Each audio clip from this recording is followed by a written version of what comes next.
stretch far and wide after Saudi Arabia led a Gulf state's recall of ambassadors to Qatar last week. Riyadh then going one further on Friday by branding the Doha-backed Muslim Brotherhood a terrorist organization.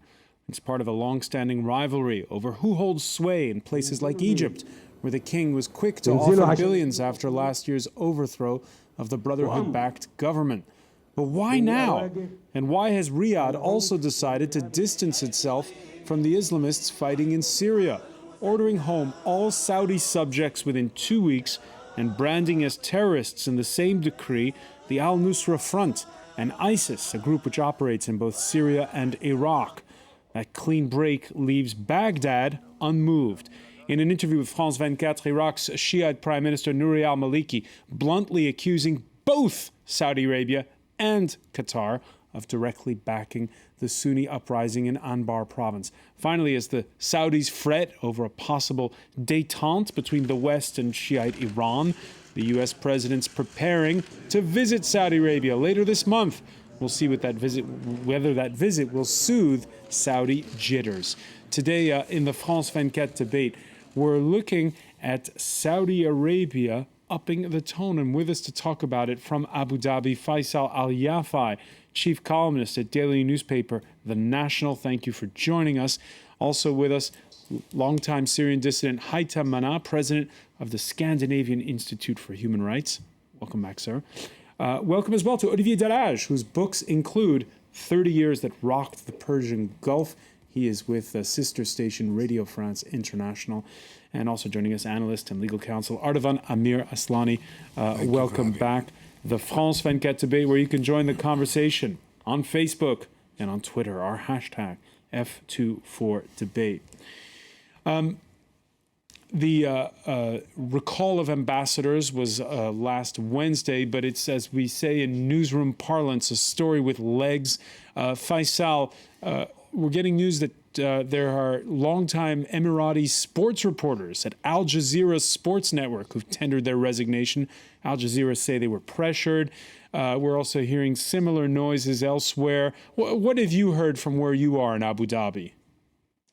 Well, I think the stuff about the media and Al Jazeera and the sports channels and stuff, I think this is really something that's happening on the sidelines. The real question is about this disagreement between Saudi Arabia and the UAE and Qatar. I mean, I wouldn't overstate it. It is a very serious thing. The recall of these ambassadors is unprecedented, but it doesn't mean that they have fallen out of love with each other. These are countries, after all, that remain in a political union in the GCC and in a military union through Peninsula Shield. So, and there are, of course, these long-standing ties of family and business and so forth. So I think the right way to categorize it is to say that this is something almost an interfamilial conflict. But it is serious, it is unprecedented, and I think, as you say, it is something that's going to run for a little while longer until they can solve it diplomatically. You're saying that make it sound almost like a family feud, but nonetheless, branding the Muslim Brotherhood a terrorist organization, that's a pretty clear signal to Doha. Yes, I mean, it's not something that the Saudis are doing out of nowhere. I mean, it is a mood in the Arab world that has shifted against the Brotherhood. You've seen, of course, millions of people on the streets demonstrating for the removal of Mohammed Morsi last summer. You saw similar protests on a smaller scale in Tunisia that led to the removal or the change in government, which took al-Nahda out of their pivotal role in the General Assembly. So it's a part of a mood that's happening across the entire region at this moment. And I think the Saudis are reacting to that. Within the GCC, there's definitely a feeling of frustration with the Qataris, a sense that perhaps the Qataris haven't grasped quite how dangerous the Gulf states see the Muslim Brotherhood as. Olivier. Well, there are many questions, no? Muslim Brotherhood is all what Saudi Arabia despises. First of all, their horizontal organization, whereas monarchs want to rule from the top. They mobilize people in the name of Islam, which is supposed to be the prerogative of those Muslim leaders. And they're seen like a Freemasonry within the peninsula. So when you see that one of them is supporting the Muslim Brotherhood, all the neighbors really fret about it. One of them supporting it, but Ardavan Amir ASLANI, it's a bit of an overstretch to label that organization as a terrorist organization. You know, Faisal pointed out to the notion that there's a change of mood in the Middle East.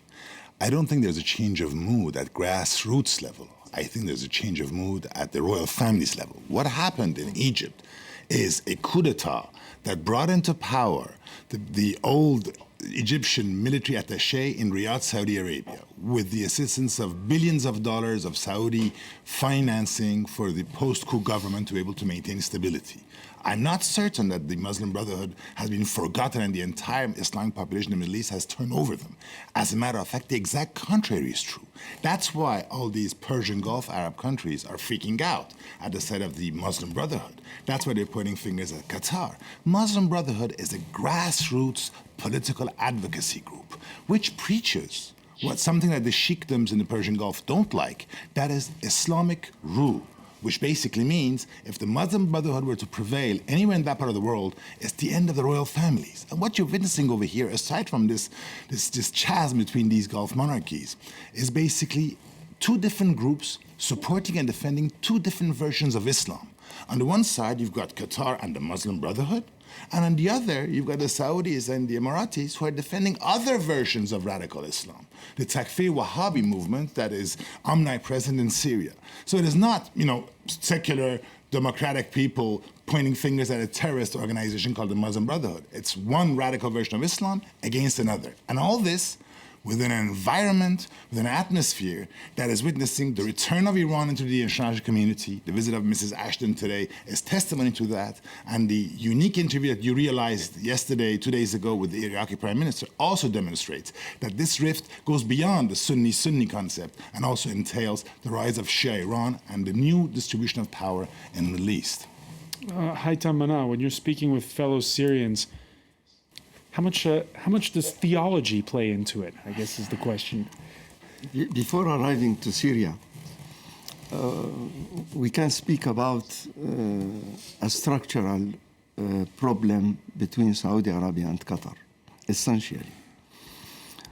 Saudi Arabia now is the old-fashioned family with some minister for more than my age in power, and it's not really adapted with many questions of our time. They tried to open in the Syrian question with Bandar bin Sultan, but Bandar failed. On the other side, Qatar, you have the Tamim and the heritage of his father, the father Amir, what we call Amir al-Ab. The heritage of the father is Qaradawi and Council of Muslim Ulema. All right, let's explain that. Yusuf Yes. al-Qaradawi, who's a preacher who is on He Al is Jazeera. also the Mufti of Qatar. And he's Officially, he is very Mufti popular, and he annoys the Saudis a lot because he... And he is, at the same time, one of the financial and propaganda and ideological aid of Muslim Brotherhood. All right, let me ask on this. Olivier Delage, there was back in November this meeting that took place between the King of Saudi Arabia, the Emir of Qatar. The new Emir, who's 33 years old, said he would tone things down. But here we are, and 2 weeks ago we heard some very harsh criticism of both Abu Dhabi and of Riyadh from Yusuf al-Qaradawi on Al Jazeera. Yes, because the UAE and Bahrain and Saudi Arabia are just exasperated by Qatar, and they press even more. And I think this is a strategic mistake, because the new Emir wanted to keep things quiet. And now he has no choice but to follow the path of his father. And, okay, they have withdrawn 3 ambassadors.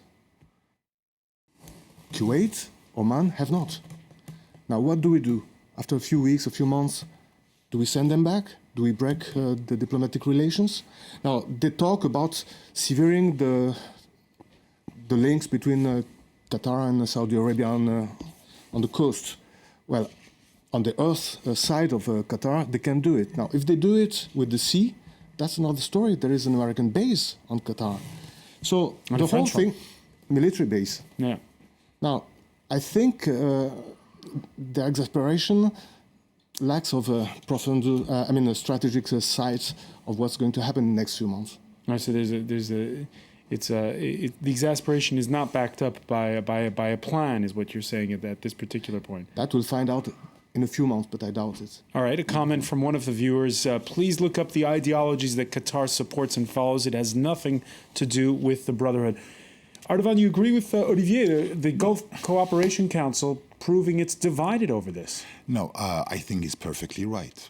But at the same time, I'm also in full agreement with what Faisal said. These are all similar institutions fighting against each other. It is a family feud. You're dealing with, medieval-style feudal monarchies with absolute powers, without any presence of any democratic value in any of these Persian Gulf Arab states. None of them. So they are in a fight today and a rift because they believe that Qatar does not seem to understand the dangers that in their mind the Muslim Brotherhood personifies. I insist upon this. The Muslim Brotherhood, it was specified as a grassroots organization that is hugely popular in these states. If it were not, if it were an insignificant entity, it wouldn't have led to this road that we're witnessing today.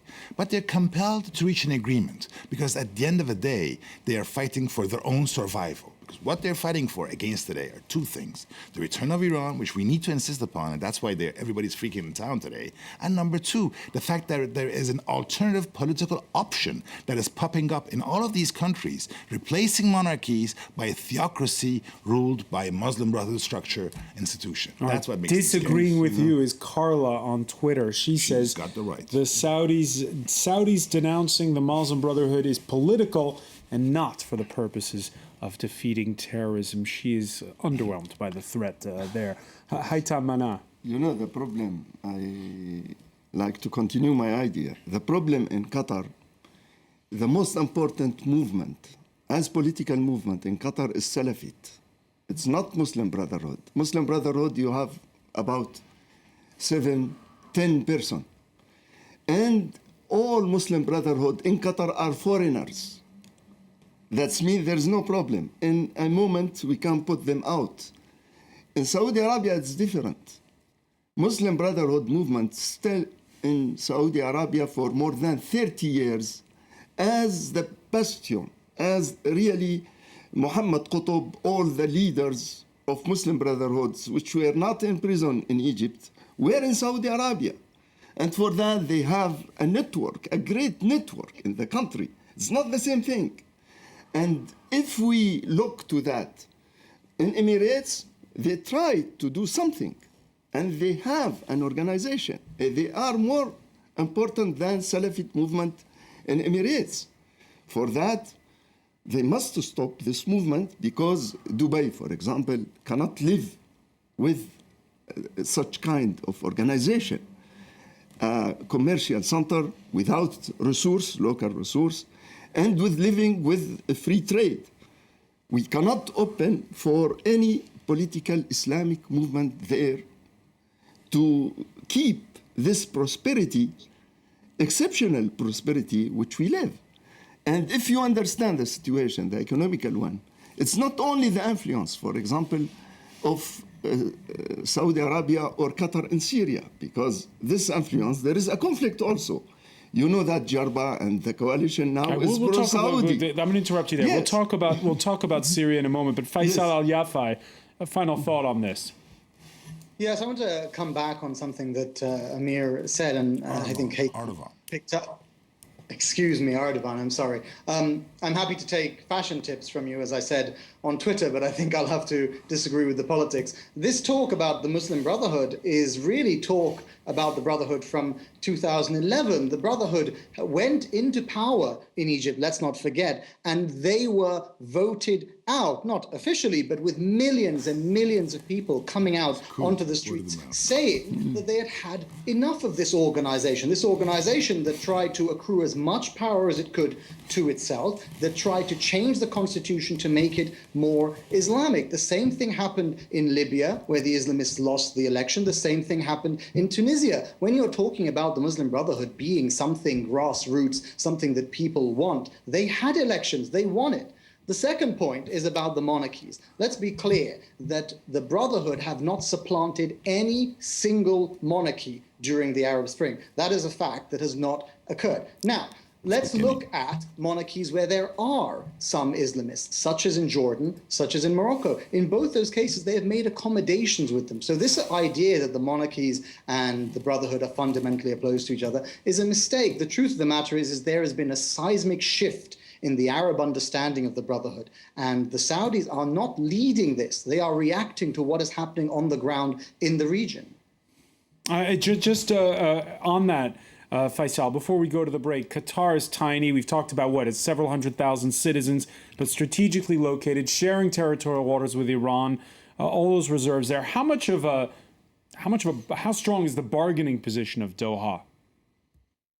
Well, like I say, I don't think it is right to characterize it as this furious disagreement where they're going to bargain on either side. The truth of the matter is they all want to come together. Part of the reason I think that we're seeing this public disagreement is because the Americans, as we'll talk about later, are coming soon. And I think as much as the Saudis will have a frosty reception for Barack Obama, they also want to be sure that they can present the GCC as a united front. And that is unlikely to happen unless they can bring Qatar into the fold and make it agree with the discussions that they've had for the last 3-4 months. All right, and Barack Obama's upcoming visit before the end of the month to Saudi Arabia. We'll be talking about it again when we come back here on the France 24 debate. Stay with us, more to come.